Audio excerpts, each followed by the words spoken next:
ఇటీవల జగన్మోహన్ రెడ్డి లండన్ వెళ్ళిన తర్వాత వైసీపీ పార్టీకి ఒక ఊహించని షాక్ తగిలింది. మనందరికీ తెలుసు, వైసీపీ పార్టీలో నెంబర్ 2గా చలామణి అవుతున్నటువంటి విజయసాయి రెడ్డి పూర్తిగా రాజకీయాలకు దూరం అవుతున్నట్టుగాను, వైసీపీ పార్టీలో ఉన్నటువంటి అన్ని పదవులతో పాటు జగన్మోహన్ రెడ్డి తనకు ఇచ్చినటువంటి బాధ్యతలన్నిటి నుంచి కూడా తప్పుకుంటున్నట్టుగా చెప్పాడు. రాజ్యసభ సభ్యత్వానికి కూడా రాజీనామా చేశారు. ఇది మనందరికీ తెలిసిందే. అసలు విజయసాయి రెడ్డి ఎందుకు రాజీనామా చేశాడు అనేది ఇప్పుడు $1000 ప్రశ్న. వైసీపీలోనే ఒక తీవ్రస్థాయి చర్చ జరుగుతుంది. జగన్మోహన్ రెడ్డి ఏపీలో లేని సమయంలో విజయసాయి రెడ్డి తప్పుకున్నాడు అంటే దీనికి ముందు చాలా తతంగం జరుగుతుంది. ఆల్రెడీ మనకున్న సమాచారం ప్రకారం జగన్మోహన్ రెడ్డి లండన్ వెళ్ళటానికంటే ముందే విజయసాయి రెడ్డితో బెంగళూరు ప్యాలెస్ లో భేటీ జరగడం జరిగింది. మరి ఆ భేటీలో వీరిద్దరి మధ్య ఏమైనా మనస్పర్ధలు వచ్చాయా? గతంలో ఏదైనా వీరిద్దరి మధ్య జగన్మోహన్ రెడ్డి అక్రమాస్తుల కేసులో కూడా విజయసాయి రెడ్డి A2గా ఉన్నాడు. జగన్మోహన్ రెడ్డికి సంబంధించిన ప్రతి కేసు గురించి అణువణువు తెలిసిన వ్యక్తి ఎవరైనా ఉన్నారు అంటే విజయసాయి రెడ్డి మాత్రమే. ఈ మాట షర్మిల కూడా చెప్పింది. జగన్మోహన్ రెడ్డి గురించి పూర్తిగా తెలిసిన వ్యక్తి విజయసాయి రెడ్డి. జగన్మోహన్ రెడ్డి ఏది చెబితే అది చేసే వ్యక్తి విజయసాయి రెడ్డి. మరి అలాంటి విజయసాయి రెడ్డి బెంగళూరు ప్యాలెస్ లో భేటీ తర్వాత జగన్మోహన్ రెడ్డి లండన్ వెళ్ళటం, విజయసాయి రెడ్డి రాజకీయాల నుంచి తప్పుకోవటం ఎప్పటికీ చర్చనీయాంశంగా ఉంది. వీటన్నిటికీ మించి 2 రోజుల క్రితం షర్మినలో లోటస్ పాండ్ వద్ద విజయసాయి రెడ్డి కలవటమే కాకుండా దాదాపుగా వీరిరువురి మధ్య 2 గంటలు భేటీ జరిగిందనేది విశ్వసనీయ వర్గాల సమాచారం. దీన్ని కాదు అని అటు విజయసాయి రెడ్డి కానీ ఇటు షర్మిల కానీ ఇరువురు కూడా ఖండించలేదు. ఆ షర్మిల పార్టీకి అంటే కాంగ్రెస్ పార్టీకి సంబంధించి కూడా ఎవరు దీన్ని ఖండించలేదు. అంటే ఖచ్చితంగా 100కు 100% విజయసాయి రెడ్డి షర్మిల భేటీ జరిగింది. మరి దేని గురించి జరిగింది? నిన్న మొన్నటి వరకు జగన్మోహన్ రెడ్డి అనే వ్యక్తి, విజయసాయి రెడ్డి అనే వ్యక్తి జగన్మోహన్ రెడ్డి రైట్ హ్యాండ్ లాంటి వ్యక్తి. గతంలో మీకు గుర్తుందో లేదో, ఎన్నికలకు కొద్ది రోజుల ముందు ఎన్నికల తరువాత కూడా ఆస్తి వివాదాలు వచ్చినప్పుడు విజయసాయి రెడ్డి కొన్ని వ్యాఖ్యలు చేస్తే అటు షర్మిల ఇటు విజయమ్మ ఇరువురు కూడా ఖండించారు. విజయసాయి రెడ్డి మాట్లాడిన మాటలను ఇరువురు ఖండించారు. విజయసాయి రెడ్డికి నిజాలు తెలిసి కూడా ఈ రోజు అబద్ధాలు మాట్లాడటం కరెక్ట్ కాదని చెప్పి విజయమ్మ ఒక బహిరంగ లేఖ విడుదల చేయడం జరిగింది. మరి అలాంటి అంటే వారి కుటుంబం మీద విజయసాయి రెడ్డి ఒక రకంగా ద్వేషం పెంచుకున్నాడు. ఏదైతే జగన్మోహన్ రెడ్డి షర్మిల మీద, షర్మిల తల్లి మీద లేదా సునీత మీద వీరి మీద ద్వేషం పెంచుకున్నాడో విజయసాయి రెడ్డి కూడా అదే బాటలో నడిచాడు. ఏ రోజు కూడా విజయసాయి రెడ్డి షర్మిలకి కానీ విజయమ్మకి కానీ అండగా నిలబడలేదు, అండగా మాట్లాడలేదు. మరి అలాంటి వ్యక్తి ఈ రోజు షర్మిలను ఎందుకు గెలిచాడు?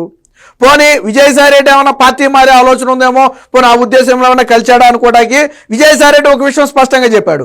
తాను రాజకీయాలకి పూర్తిగా దూరం, ఏ పార్టీలోనూ చేరబోనని చెప్పాడు. మరి తాను రాజకీయాలకు దూరంగా ఉన్నప్పుడు షర్మిలను కలవాల్సిన అవసరం ఏముంది? రాజకీయంగా కలిశాడా లేదా కుటుంబ సన్నిహితుడిగా కలిశాడా? కుటుంబ సన్నిహితుడిగా కలిస్తే దేని గురించి కలిశాడు? ఒకవేళ జగన్మోహన్ రెడ్డికి షర్మిలకు మధ్య ఉన్నటువంటి ఆస్తి వివాదాలకు సంబంధించి ఏదైనా మాట్లాడటానికి కలిశాడా? లేదు రాజకీయంగా కలిశాడు అనుకుంటే విజయసాయి రెడ్డి మళ్ళీ రాజకీయాల్లోకి రీఎంట్రీ ఇచ్చే అవకాశం ఉందా ఏదో ఒక పార్టీ నుంచి? ఇలాంటి అనేక ప్రశ్నలు ఉత్పన్నమవుతున్నాయి. అది కూడా జగన్మోహన్ రెడ్డి ఏపీలో లేని సమయంలోనే విజయసాయి రెడ్డి షర్మిలను కలవడం జరిగింది. అయితే కలిసిన సమాచారాన్ని అత్యంత రహస్యంగా ఉంచడం మరొక కొసమెరుపు. విజయసాయి రెడ్డి షర్మిల కలిసిన విషయాన్ని బహిరంగంగా మీడియాకి వాళ్లే వెల్లడించి ఒక కుటుంబ సన్నిహితంతో కలిశాడు, గతంలో మాకున్న పరిచయాల నిమిత్తం కలిశాడు, ఎటువంటి రాజకీయాలు మాట్లాడలేదు లేదా ఎటువంటి జగన్మోహన్ రెడ్డికి సంబంధించిన అంశాలు మాట్లాడలేదని మీడియా ముఖంగా ఒక క్లారిటీ ఇచ్చేసి ఉంటే దీని మీద పెద్దగా చర్చించుకోవాల్సిన అవసరం లేదు. ఎందుకంటే ఏళ్ల తరబడి విజయసాయి రెడ్డి అనే వ్యక్తి ఆ కుటుంబానికి సన్నిహితుడిగా ఉన్నమాట వాస్తవం. గతంలో షర్మిల పాదయాత్ర చేసినప్పుడు విజయసాయి రెడ్డి ప్రోత్సహించిన మాట వాస్తవం. ఆ సమయంలో విజయసాయి రెడ్డి కూడా జైల్లో ఉన్న షర్మిల నాయకత్వాన్ని విజయసాయి రెడ్డి కూడా బలపరిచాడు. కాబట్టి అలా మాట్లాడుంటే బాగుండేది. కానీ వీళ్ళ కలయికను రహస్యంగా చెట్టారు అంటే ఖచ్చితంగా దీని వెనక ఏదో ఉంది. అయితే ఇప్పుడు ఆ వైసీపీ వర్గాల్లో ఒక ఉత్కంఠ ఉంది. ఎందుకంటే నేను మొదట్లో చెప్పినట్టుగా జగన్మోహన్ రెడ్డి గురించి అణువణువు తెలిసిన ఏకైక వ్యక్తి విజయసాయి రెడ్డి మాత్రమే. గట్టిగా మాట్లాడుకుంటే షర్మిలకు విజయమ్మకు కూడా జగన్మోహన్ రెడ్డి గురించి అంతగా తెలియదేమో. అలా అణువణువు అది రాజకీయంగా 5 ఏళ్ల పాటు అధికారంలో ఉన్నప్పుడు జగన్మోహన్ రెడ్డి చేసిన పనులు కావచ్చు, గతంలో అవినీతి అక్రమాస్తుల కేసులో జగన్మోహన్ రెడ్డి వ్యవహరించిన తీరు కావచ్చు, ఇలా A to Z Jaganmohan Reddy గురించి దగ్గరగా తెలిసిన వ్యక్తి విజయసాయి రెడ్డి మాత్రమే.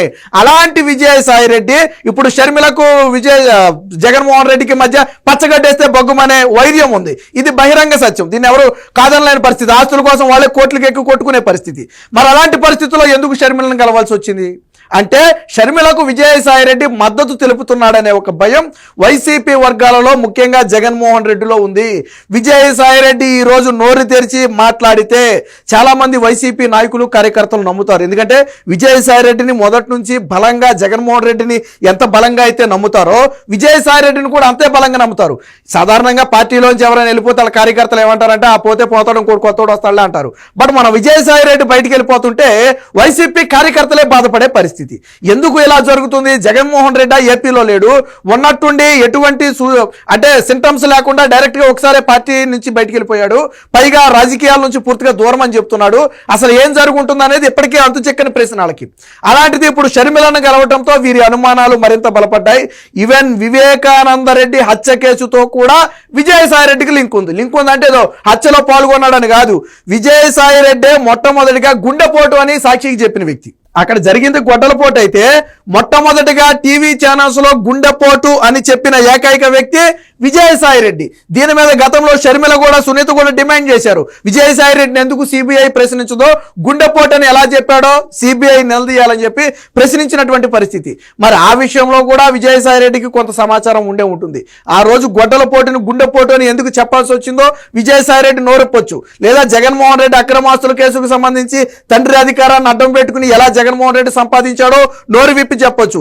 లేదా మొన్న గత 5 ఏళ్లలో వైసీపీ చేసినటువంటి అవినీతి అక్రమాలు ఎలా జరిగాయి అనేది నోరు విప్పి చెప్పొచ్చు. లేదా షర్మిల కుటుంబాన్ని అంటే విజయమ్మను, షర్మిలను, సునీతను జగన్మోహన్ రెడ్డి ఏ రకంగా టార్చర్ చేయాలని ప్లాన్ చేశాడు అనేది కూడా విజయసాయిరెడ్డి చెప్పొచ్చు. ఎందుకంటే వీటన్నిటికి సంబంధించిన సమాచారం విజయసాయిరెడ్డి దగ్గర ఉంది.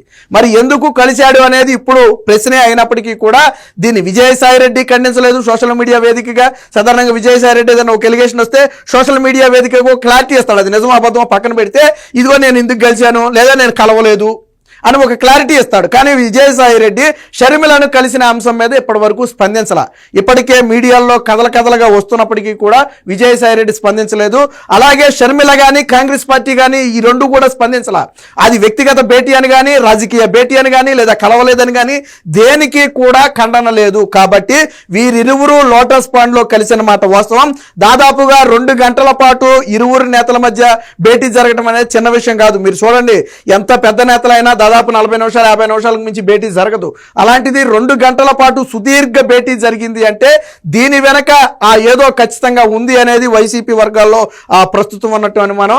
సో ఈ అనుమానాలన్నిటికీ కూడా పులి స్టాప్ పడాలంటే అటు విజయసాయిరెడ్డి కానీ ఇటు షర్మిల కానీ ఇద్దరిలో ఎవరో ఒకరు నోరు విప్పి సమాధానం చెబితే తప్ప కలిశారా లేదా, కలిస్తే ఎందుకు కలిశారనే ప్రశ్నలకు జవాబు దొరికే అవకాశం అయితే లేదు.